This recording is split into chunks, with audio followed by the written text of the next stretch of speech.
Hola a todos y todas. Bienvenidos nuevamente a El Rincón de Atzo, lugar de podcast y videopodcasting del Grupo Sociedad y Estado, profesora Ángela María Fernández, asociado con el Grupo de Estudios Latinoamericanos y que participan en el Centro de Estudios Históricos y el Instituto de Humanidades y Ciencias Sociales, de doble dependencia con el CONICET y la Universidad Nacional de Mar del Plata. En la dirección, Diana Duarte. En la producción, Francisco Javier Colonna y Max Van Haubart. Y como asistente de producción y community manager, Ian Quiroz. Diseño gráfico y postproducción, Florencia Benítez, diseñadora gráfica. Locución, Evelyn Cepeda. Nos encontramos en los estudios Buenavista Social Club, en la ciudad de Mar del Plata, provincia de Buenos Aires, República Argentina. Los distintos capítulos de El Rincón de Atzo los podrás encontrar en www.aportesdelahistoria.com.ar o en el canal de YouTube de Aportes de la Historia, como también en Spotify y iVoox. Filmamos y grabamos con una cámara Sony HXR MC88 y una grabadora Zoom H6. Les damos la bienvenida a un nuevo capítulo. Hola a todos y todas, un nuevo capítulo del Rincón de Atzo, el número 61 que produce el Grupo Sociedad y Estado, profesora Ángela María Fernández. Es sábado 22 de octubre del 2022.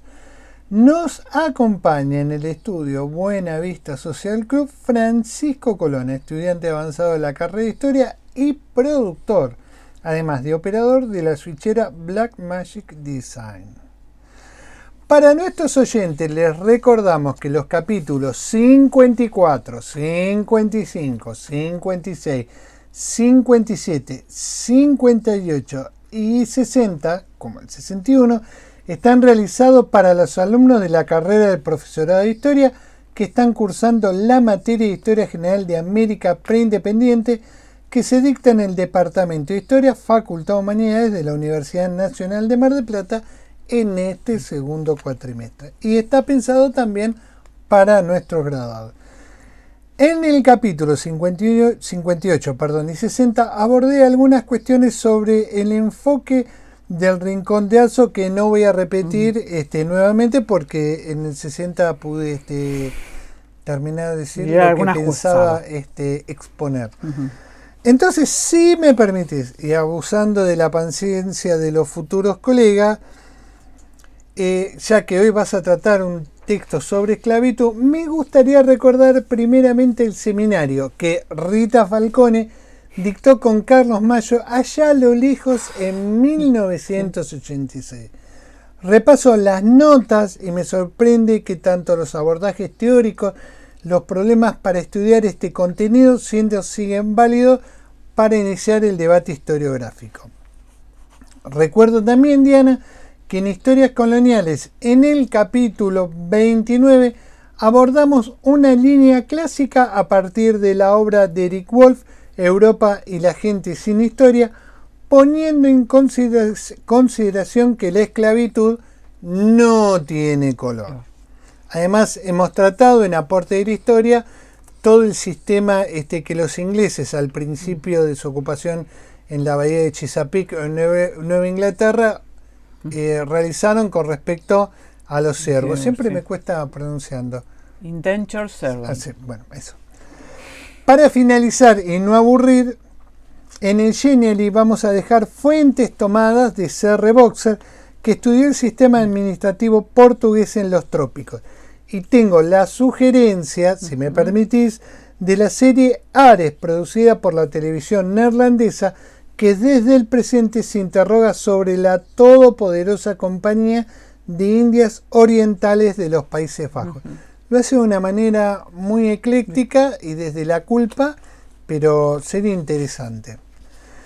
También quiero decir que la literatura nos ha dejado obras como la de Joseph Conrad, ¿sí? Con su libro Nostromo, o El corazón de las tinieblas, que yo creo deberían estar en el aula, especialmente El corazón de la tiniebla, en el cual se van a derivar dos adaptaciones, Alien, el octavo pasajero, y Apocalipsis Now, que hemos abordado en el Rincón de Atzo. Bueno, Diana, ahora sí, breve introducción la mía. No, por favor. Te dejo con tu público y tus oyentes. Bueno, Buenos días, buenas tardes, buenas noches a todos y a todas, en función de sus horarios. Y como señaló Carlos, generalmente cuando se aborda esclavitud, inmediatamente, en el caso para la historia de América Latina, lo asociamos con la esclavitud africana. Correcto. O sea, la incorporación de esclavos africanos negros que fueron requeridos en función de distintas actividades dominantes, dependiendo de las áreas, minería, agricultura, ganadería, pero en torno a ello algo de servicio doméstico, urbano, también cuestión de estatus, hay un montón de situaciones. Pero hoy vamos a abordar un texto, el texto de Débora Oropesa Queresey, doctora en Historia de México, y se denomina La esclavitud asiática en el Virreinato de Nueva España, 1565-1673, que fue publicada en la revista Historia Mexicana, una muy buena publicación, en el año 2011. Entonces, ahí ya cambia la cuestión, porque y los libros, especialmente los textos escolares, se han olvidado del Pacífico.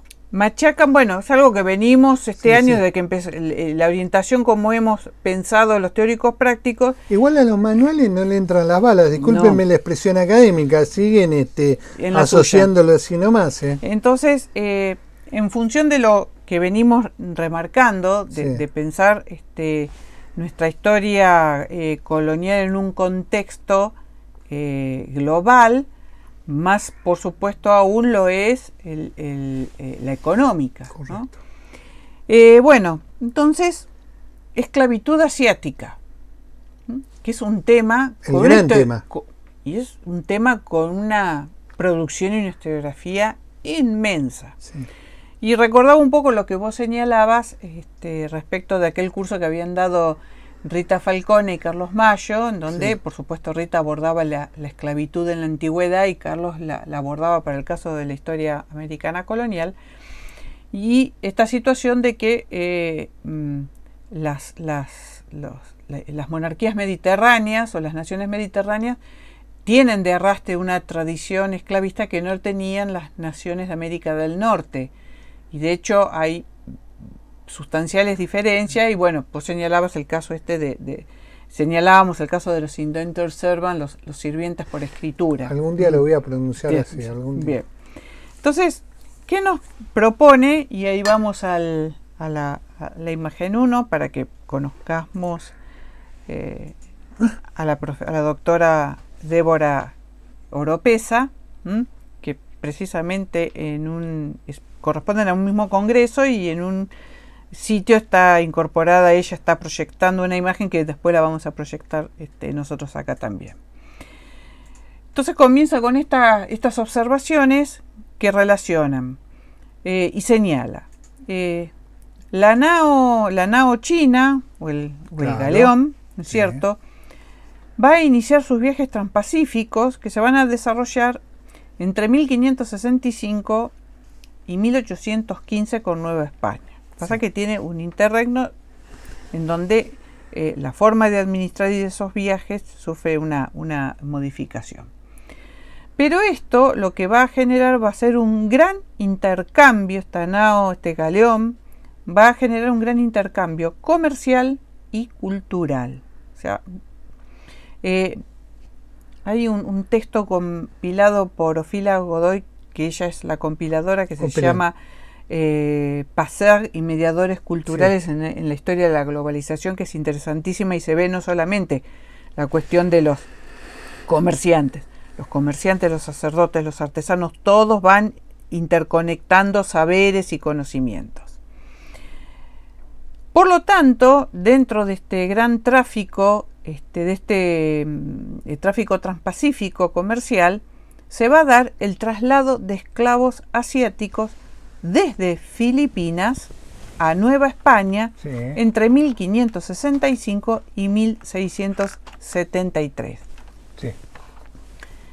Y hay que tener en cuenta que una primer diferencia es que este tráfico no está organizado al estilo de los asientos de esclavos que sí se daban sobre Sí. la margen atlántica. Sí, sí, sí. Era bajo otra lógica.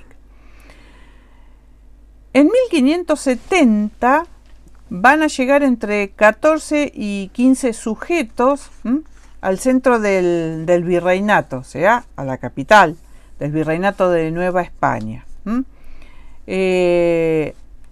En principio no tenían autorizado su ingreso, pero transitoriamente el virrey Enríquez lo va a permitir y luego el rey va a firmar una autorización acerca de este tráfico. En 1572, Felipe II redacta una carta hacia el virrey señalando que hay que ver si tal vez los esclavos asiáticos pueden trabajar en las minas. La pantalla de Diana. Ah, perdón. Bien, ahí para tener una idea de lo que... Vamos a ir a la imagen 2G, el fuerte de Santiago de Manila. Exactamente. ¿Qué tema Filipinas? ¿Qué tema Manila? Ese fuerte, Sí, su impronta, Sí. está demostrando lo que está en juego. claro. O sea, no se levanta un fuerte muy sencillo. No. Y es una imagen recortada, porque en realidad es la Manila actual, se ven en un costado, pero le quise dar el toque histórico para que no se vean los rascacielos. correcto. Pero visto de arriba, ¿no? Tiene unos murallones, o sea, Es una super fortaleza. Buenos Aires no tuvo un fuerte así. No. Tuvo fuerte, pero no es. No, eso no. No. Así que, bien, en 1580 van a llegar 2 navíos a Acapulco desde Filipinas con esclavos. Sí. O sea, 8 años después de la carta de Don Sí, Felipe. sí. En 1590, ahí sí, dice la autora, comienza a haber un registro sistemático del ingreso de esclavos. Es más, la caja real con asiento en Acapulco, tengamos en cuenta, la caja real era la que cobraba los impuestos, registró el ingreso y los egresos de la entrada de los galeones con mercancía y esclavos procedentes de Asia. El comercio transpacífico estaba en manos de la corona, no de particulares. Por lo tanto, entre 1565 y 1673 van a llegar 121 galeones provenientes de Filipinas. Ahí te voy a pedir la imagen 2, así vemos al monarca y a sus islas, Felipe II y un de época. Bien. Bien, y yo, sabés que estaba, justo cuando estaba repasando las notas, yo pensaba cómo se organizó ese tráfico. Porque al no ser Porque un asiento... por ahí es muy diferente a lo que vos señalaste del asiento. Bien, el tema acá es que va a haber una legislación, nunca va a haber un asiento, empecemos por ahí. Correcto. O sea, y la cuestión se va a organizar más o menos de la siguiente manera. En un principio los esclavos asiáticos van a estar destinados para funcionarios reales. O sea, un funcionario podía traer. En 1572, Felipe II acepta la posibilidad de llevar esclavos del archipiélago para las minas de Nueva España. Correcto. Acá, cuidado, no confundamos asiático con filipino, Sí, perfecto. porque los indios filipinos, al igual que los indios americanos, quedan protegidos como súbditos. Sí. que nosotros sabemos que después de su condición legal... Y que fue muy difícil dominarlos, claro, además. Aparte que, bueno, como buenos súbditos, quedaban por fuera de la posibilidad de esclavitud, y aparte que eran sujetos de evangelización. Así que, por eso lo de asiático y no filipino. En 1620 se permite a un mayor grupo, o sea, ya no son funcionarios reales los que pueden ingresar un esclavo, sino que pueden ser pasajeros y marineros que podían traer un esclavo por persona. Sí. Los habitantes del archipiélago regresaban al virreinato con sus esclavos, rebasando el cupo permitido. Sí. Nuevamente, la ley es laxa, o la norma es laxa, y muchas veces, de alguna manera, traer, ahora vamos a ver, el esclavo podían repetir el viaje y eso les permitía ir haciendo una diferencia. Por lo tanto, el traslado de esclavos se convirtió en una actividad bastante lucrativa. Se traían por encargos de comerciantes. Funcionarios oficiales les pedían a conocidos que le trajeran uno o más esclavos. O sea, de hecho, el trabajo de Oropesa lo que tiene es que permanentemente está ejemplificando con distintas situaciones notariales, lo cual lo hace muy dinámico en demostrar lo que ella quiere decir. Exactamente. La tripulación de la nao vendía a sus esclavos. Por lo tanto, vamos a tener intermediarios en el tráfico. Imagínate que el tripulante, además de tener su salario en la nao, como marinero, como embarcado, incrementaba sus ingresos, claro, por un porcentaje por la ganancia que generaba ingresar un esclavo. Porque en el texto demuestra Oropesa a cuánto se compraba, ¿no? Y a cuánto cotizaba después cuando ese esclavo llegaba a Acapulco o al centro o a México, a la Ciudad de México, a la ciudad virreinal. De esa diferencia, un porcentaje iba para el tripulante que lo había traído. Y los encargos se hacían bajo notario para después, al momento de ingresarlo, tener ese pedido. Ahí te voy a... Me vas a acordar ese contrato en Ámsterdam con estos españoles que estaban en Cádiz para la provisión de esclavos. El 2H, te voy a pedir. Bueno, ahí, en esa lista, lo que se observa es que no solamente el oficial del barco trae, sino que abajo vamos a ver los marineros, cada marinero se trae un esclavo. Correcto. Esa lista figura en el trabajo de Oropesa, que está muy interesante. Bien, por ejemplo, se traían esclavos que habían sido expropiados a vecinos de Filipinas. O sea, los filipinos ya tenían esclavos que habían traído de algún lugar, se los expropiaban y esos ingresaban al mercado. Lo que no señala el trabajo de Oropesa es si esa expropiación recibía algún tipo de indemnización, porque generalmente hay una contraparte del Estado. En su mayoría los esclavos eran varones. En 1592, acá quiero hacer una comparación, porque respecto de la esclavitud africana, en donde también se dice que la mayor parte eran varones, pero ahí hay una cuestión para diferenciar, en el caso de la esclavitud africana, que el europeo, el tratante, tenía que tratar con jefes tribales africanos. Sí. Y en realidad había mayor cantidad de hombres porque eran lo que entregaba ese intermediario, ese jefe, que en realidad eso... Wolf lo explica clarísimamente. Entonces las mujeres eran entregadas de manera, vamos a decirle, mucho más restringida, porque para el mundo africano, para la etnia africana, la posesión de varias esposas era una cuestión de jerarquía y de prestigio. Entonces estaba mucho más restringida el acceso a mujeres, haciendo esta comparación. En 1592 se registra ingreso de esclavas mujeres, y se pagaban los mismos derechos, ya fueran por hombre, el derecho de impuesto era el mismo por hombre o para mujeres. Se estima que solamente una quinta parte de los esclavos ingresados asiáticos, un 20%, eran esclavas mujeres. Y acá, ¿cuál es la diferencia?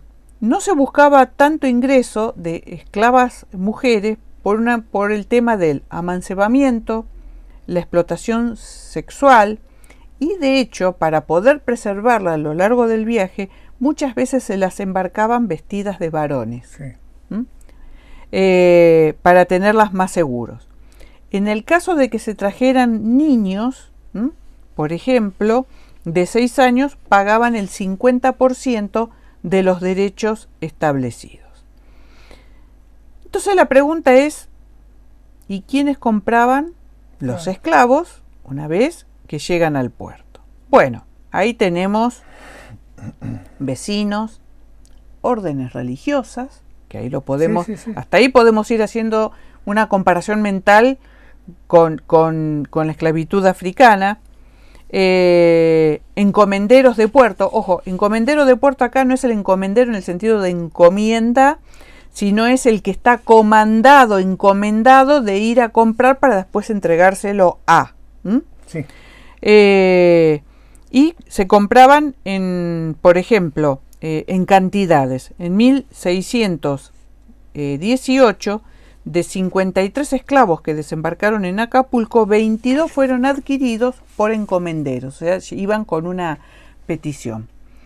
También llegaban individuos de otras partes del virreinato hasta el puerto de Acapulco. Por ejemplo, iban de Veracruz, de Zacatecas, de Guadalajara y de Ciudad de México. Por ejemplo, un esclavo en Filipinas, asiático, en Filipinas, al momento de salir, podía costar, dependiendo, nosotros sabemos las características, habilidades, oficios, etcétera, etcétera, entre 57 y 180 pesos plata, que es una moneda.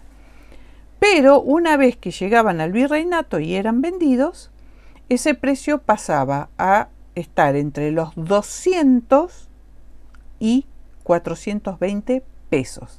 O sea que se podía llegar a multiplicar 2 veces y media o 4 veces el valor original. ¿Cuál era el origen? Y acá vamos a esto que dije, no son filipinos, son asiáticos. No todos eran oriundos del archipiélago, obvio, pero la denominación general hacía que se los denominara chino o indio chino, que no hay que confundir con indochino. Pero los nativos filipinos eran un núcleo reducido, porque habían quedado protegidos por las reales ordenanzas, como en América. Igual, dice Oropesa, se debió insistir, porque en algunos casos se llegaron a encontrar esclavos filipinos. Sí podían ser esclavizados los moros, de nación y naturaleza, entre comillas, dice la ordenanza, que hicieran guerra a los españoles, el principio de guerra justa, que aplicaba a los indios americanos. Estamos hablando también de musulmán. Claro, y ahora es acá donde el abanico de captura se comienza a ampliar. En Joló y Mindanao, en el sur del archipiélago, donde empezó la penetración del Islam en el siglo XV. Ahí te voy a pedir la figura 3, que es un Manila. Ahí ustedes tienen un grabado de época de Manila, en lo que visto desde el interior está pintado, desde el interior hacia el puerto. O sea, en el margen superior de la figura, lo que se ven dibujado muy chiquitito son los galeones que están esperando para embarcar. Puse los dos porque uno está comentado dónde estaban los edificios públicos, dónde está el puerto, para que después puedan ver. Es muy interesante. Al momento de la conquista española había focos musulmanes en Manila y en Cebú. Manila se convirtió en el centro de las regiones asiáticas respecto que comerciaban con el estado da India, y el da India ya estamos hablando quiénes están ahí presentes, China, Japón, las regiones actuales de Indochina e Indonesia, trasladaban, ¿no?, de a miles esclavos de estas tierras al archipiélago. La mayoría provenía del estado da India, que eran las posesiones portuguesas en la India. Y ahí, con lo que vos señalaste al principio, de lo que vamos a poner de Boxer, ¿no? Claro. La famosa talasocracia portuguesa. Sí. Qué libro importante, especialmente por la selección de fuente, porque él habla de dos lugares en el Atlántico y habla de Mindanao y Luanda. Bueno, Goa, Mindanao, era espectacular. Entonces, Goa, Cochin, Gujarat en la India, Colombo en Ceilán, Bengala, Malaca, Makassar, Tidore, Terranate en Indonesia, Timor Oriental y Macao en China, Nagasaki en Japón. Ya hablamos de eso, Gordita, ¿te acordás? Y Mozambique en África Oriental. Sí. Tenemos una... Creo que fue en el segundo capítulo. Figura 5, la de... Ahí tenemos... esa es... La 4, Francisco. Bueno, ese es un barco portugués en las costas, sí. Ahí tenemos dos, ¿no? Esos son franciscanos con japoneses, ¿no? Ese famoso viaje que llega hasta Roma. Exactamente. Los portugueses durante el 16 y el 17 se hicieron con el control de comercio de estas áreas y toman contacto con las Filipinas españolas, introduciendo esclavos y mercancía. Entonces, navíos portugueses con esclavos en estas zonas. Ahí tenemos la imagen 6 de los nobles portugueses con sus sirvientes asiáticos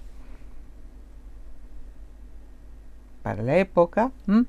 Bien, en 1567 la Iglesia va a realizar un concilio, la Iglesia en el estado de India, y va a regular las causas válidas para la conversión a esclavo. O sea, bajo qué circunstancia una persona podía ser esclavizada.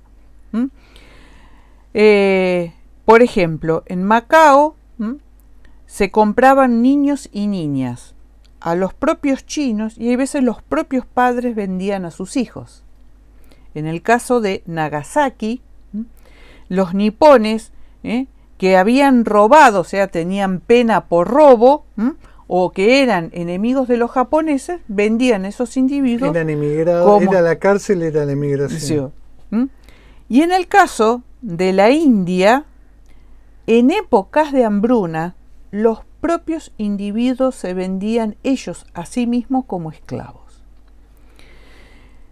En el siglo XVII van a llegar también esclavos de África Oriental vía India. O sea, la otra cara africana, los van a llevar a la India y de ahí los portugueses, o sea, los propios portugueses los llevan. O sea, portugueses y holandeses también. África, India, Filipinas, Acapulco, llegaba finalmente esclavos africanos, pero de la costa oriental. En 1581, Felipe II jura como rey de Portugal en las Cortes de Tomar. Y esto cambia sustancialmente la situación, porque entonces ahora ya es una cuestión de familia, la corona portuguesa junto con la corona española. De todas maneras, esta jura establece que se prohíbe el tráfico comercial entre las posesiones portuguesas y las españolas. Por lo tanto, se prohíbe el comercio entre Goas y Manila. Se prohíbe. Por lo menos la Real Ordenanza dice eso. Pero la presencia de portugueses fue permanente en el archipiélago. En 1644 disminuye el tráfico de esclavos y se prohíbe la presencia de portugueses en Manila. La corona, durante el 16 y el 17, la corona va a establecer la prohibición, ahora sí, taxativa, de la esclavitud de nativos de Filipinas. Entonces llegaron esclavos en mayor cantidad de otras regiones, de África Oriental y de Asia. Para 1621, un tercio de la población de Filipinas era esclava, unos 1970 individuos. Ahora la pregunta, ahora otra pregunta, ¿y cuánta población esclava? ¿Cuál fue la magnitud del tráfico? Por supuesto, en el tráfico había un alto grado de corrupción. Parece que siguiéramos con la lectura anterior. Los esclavos se los escondía, se los entraba de noche, se sobornaban a los funcionarios para no pagar impuestos.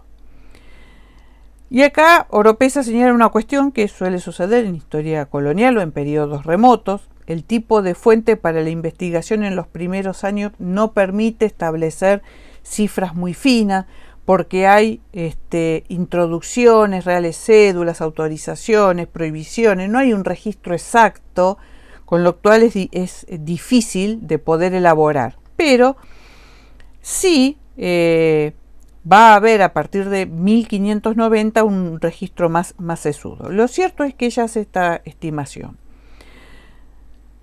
32 esclavos ingresaban por galeón.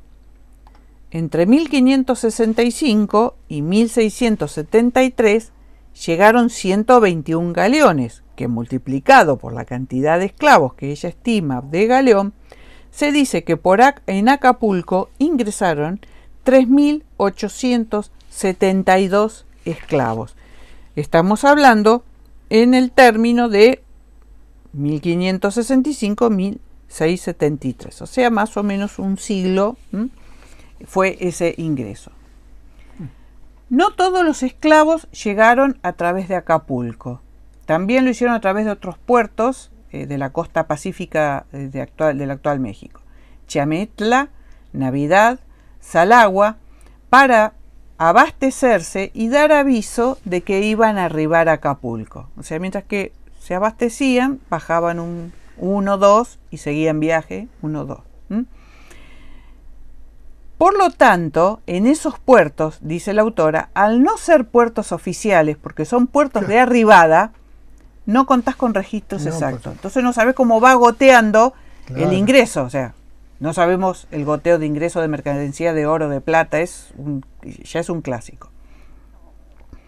Comparativamente, dice ella, por ejemplo, entre 1595 a 1640 y de 1663 a 1674, por Veracruz, que es el puerto que está en el Caribe, sí, ingresaron 72.100 esclavos africanos por la ruta de asiento. O sea, por la cara atlántica. Por la cara atlántica de México. De México. Te entraron 72.000. Son los dos puertos, Veracruz en el Atlántico y Acapulco en el Pacífico. Entonces, el ingreso asiático por vía pacífica representó el 5% del movimiento esclavista, del tráfico esclavista.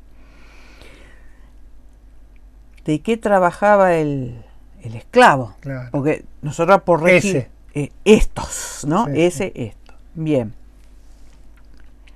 En el caso de Acapulco, los esclavos eran empleados por lo general en el área doméstica. También eran tomados en instituciones reales. Los vecinos le alquilaban esclavos a la corona para hacer tareas en el puerto. O sea, vos particular le alquilabas con el esclavo Por eso no es el típico caso de asiento. Sí. Ahí vamos a ir a la figura 7. Está de nuevo el tema del funcionario. Bien. Trabajaban en haciendas de cacao, en la palma de cacao. ¿Por qué? Porque se había producido fundamentalmente una baja demográfica de los indios americanos y fueron suplantados por asiáticos y africanos en la explotación, en la expansión del cultivo del cacao en la costa pacífica. Si uno pudiera estudiar bien esa imagen, sí, y sacar conclusiones. Se introduce desde Asia y acá hay un nuevo cultivo que viene de Asia, que es el cocotero. Sí. El cacao es americano, el cocotero, que se desarrolló en la costa pacífica de Nueva España y fue de alguna manera una influencia y una adaptación cultural al consumo de coco y de bebidas derivadas. O sea, la fermentación, hay una bebida que se llama tuba y a partir de ella se generan otras más. En las localidades, por ejemplo, de Colima y Motines, llegaban en calidad de criados con percepción de salario. Lo de criados está entre comillas y lo de percepción de salario también. Es una categoría dudosa. En Acapulco directamente ingresan como esclavos. Los esclavos asiáticos tenían menos valor que los esclavos africanos. Y si bien los asiáticos se asentaban en la costa pacífica, la mayoría con el tiempo terminaba trabajando en la Ciudad de México como servicio doméstico. Las instituciones religiosas se sirvieron de esclavos asiáticos. En el sur de la Ciudad de México, por ejemplo, en obrajes, en las manufacturas textiles. También trabajaban como cordadores, tundidores. El tundidor es el que le cortaba, el que emprolijaba, cortaba el pelo a los paños. O sea, cuando se terminaba de hacer un paño, los bordes, eso eran los tundidores. Trabajaban como tejedores y lanceur, un término francés que significa trabajador del lugar, que a mí me da la sensación que era el que hacía de todo un poco adentro del obraje. Barría, acomodaba, ordenaba, etcétera, Esto etcétera. Es urbano, siempre me estás... Claro, urbano. Y que no solamente van a estar trabajando en el sur de la Ciudad de México, sino que también van a estar trabajando en obrajes en Tlaxcala, en Puebla, en Pachuca y en Zacatecas. ¿Qué pasa a posterior con la posibilidad de libertad? Nosotros sabemos que el tema de la libertad de los esclavos en el mundo hispano es un tema muy grande, o todo un tema, porque la libertad podía devenir de la intención directa del propio dueño, o hay veces por el solo hecho, o sea, como agradecimiento, en el final de sus días le entregaba, que generalmente ya era un esclavo mayor, o la posibilidad de manumisión, de manumitirse a través de un trabajo viejito y señero, pero muy lindo, que salió en desarrollo económico allá por los 80, que hicieron Sokolow y Lyman Johnson, la manumisión de esclavos en la Buenos Aires colonial, ¿no? Sí. Bien, dice, algunos, fueron bien tratados por sus amos, y lograban vivir en una vivienda decente y con ropa decente. Otros no, como el caso de los africanos. A los esclavos asiáticos se los herraba con una S y un clavo para delimitar su condición, ¿no? En los obrajes había mucho trabajo, poco descanso, mala alimentación y abuso físico. En algunos casos, los esclavos se procuraron su libertad de diversas maneras. En el siglo XVII se va a producir la emancipación de esclavos asiáticos en México. La audiencia de Nueva Galicia, para que nos ubiquemos, es la audiencia que queda por arriba de la de México en la zona minera. En 1650 se ordena liberar a los chichimecas. Claro, era el remanente de aquellas consabidas guerras, y a los indios esclavos asiáticos. O sea que cayeron todos en un mismo, vamos a decirle, paquete hay que hacer administrativo. un podcast sobre las guerras chichimecas. Sí, Eric Powell. Sí. Hay dos grandes dolores de cabeza para la administración española: las guerras chichimecas y la del Biobío en América del Sur, ¿no? De alguna manera lo que se busca es poner fin al tráfico de Filipinas, dado que no tienen ni escrúpulos ni reparo, señala la condición. En 1569 se aprueba la petición, pero no se va a aplicar hasta unos años más tarde. En 1600, esto es exquisito porque siempre sucede, las reales ordenanzas y las disposiciones tardan 3, 4, 5 años en aplicarse o en contestarse. Sí. En 1672 el Consejo de Indias mandó a que en México y en Guatemala era Capitanía General, se diera libertad por el gran número que hay.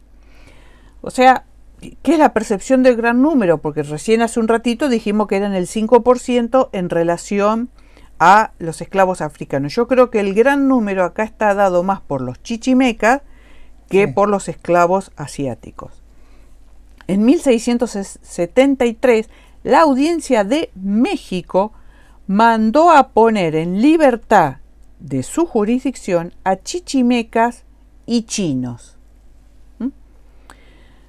Entre 1670 y 1680 se emanciparon a los indios en Filipinas y de todos aquellos que no presentaran títulos debidos.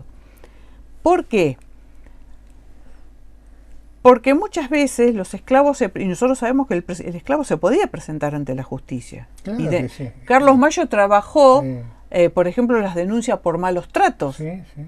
¿No? Entonces que le obliga al amo a darle carne, a darle su pieza de pan.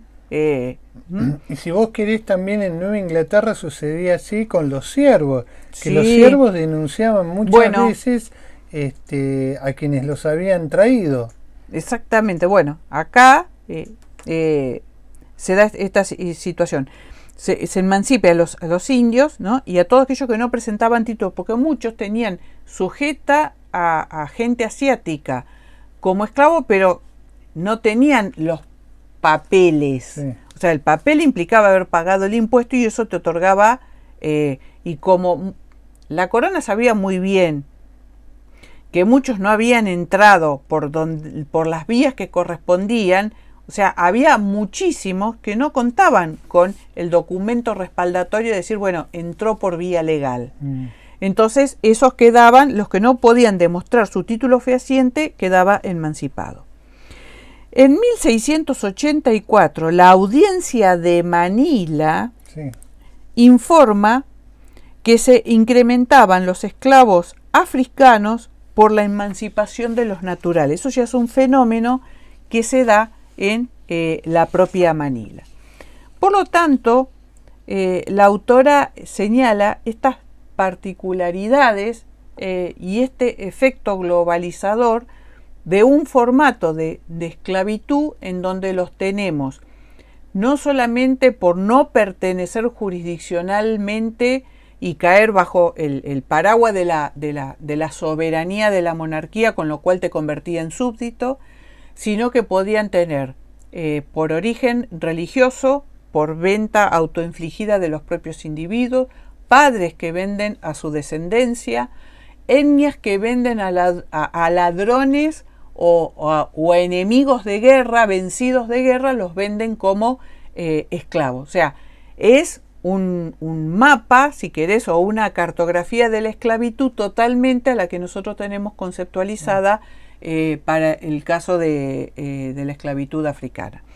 Así que es muy interesante el texto, y cada una de sus afirmaciones va acompañada permanentemente, está respaldada por casos muy particulares, porque ella ha brevado de textos de audiencia, de cajas reales, de testimonios de notarios que están autorizando o a un encomendado, a un mandado a que traigan un esclavo. Así que bueno, esto ha sido todo por hoy.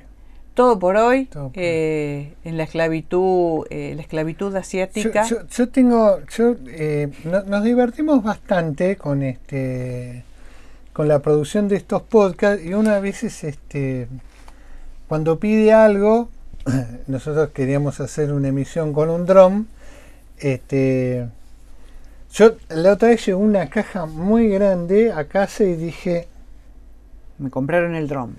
claro, la productora Diana Duarte asumió que debíamos tener un dron para transmitir acá. Pero ¿qué pasó? ¿Qué pasó? No era un dron, si ustedes me permiten.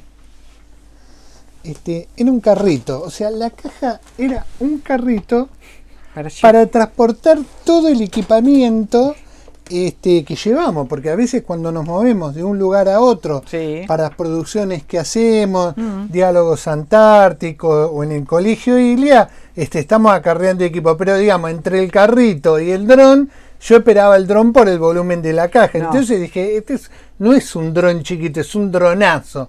Así, yo la verdad me siento bastante ofendido, pero bueno. Hay un problema de magnitud económica entre comprar un carrito y comprar un dron. Entonces, la magnitud dio para carrito. Bueno, pero uno piensa... Y sí, la esperanza... Yo la esperanza del dron, que lo íbamos a pilotear acá con Francisco Colona, y más que lo íbamos a chocar, pero bueno, teníamos esa esperanza. Pero bueno, tenemos un carrito. Así que me retiro ofendido. Mirá las luces que tengo atrás. Bien, es para darte... Es de fiebre de sábado por la noche, para darte más o vitalidad. menos. Bueno, le agradecemos mucho. Ustedes han visto que ha cambiado un poco la iluminación. Y cada vez vamos a ir dándole algunos toques para el funcionamiento de las 4 cámaras. Así que le agradezco muchísimo a Colona. No sé cómo quedaré con estas luces atrás, pero bueno. A don Francisco le vamos a dar las gracias, como Sí. siempre. Bueno, y como siempre decimos, muchas gracias. Sin mi dron, pero con el carrito, yo me despido. Bien, así que bueno, hasta la próxima entrega. Gracias por acompañarnos, ya saben. Se pueden suscribir al canal de YouTube de Aportes, le dan un like si les gustó, se suscriben y tocan la campanita para recibir las novedades que vamos generando en Aportes. Hasta la próxima. Saludos a todos y a todas y gracias por siempre. Ahora me llevo el carrito y yo voy a hacer algo. Le voy a sacar a pasear ahora el carrito.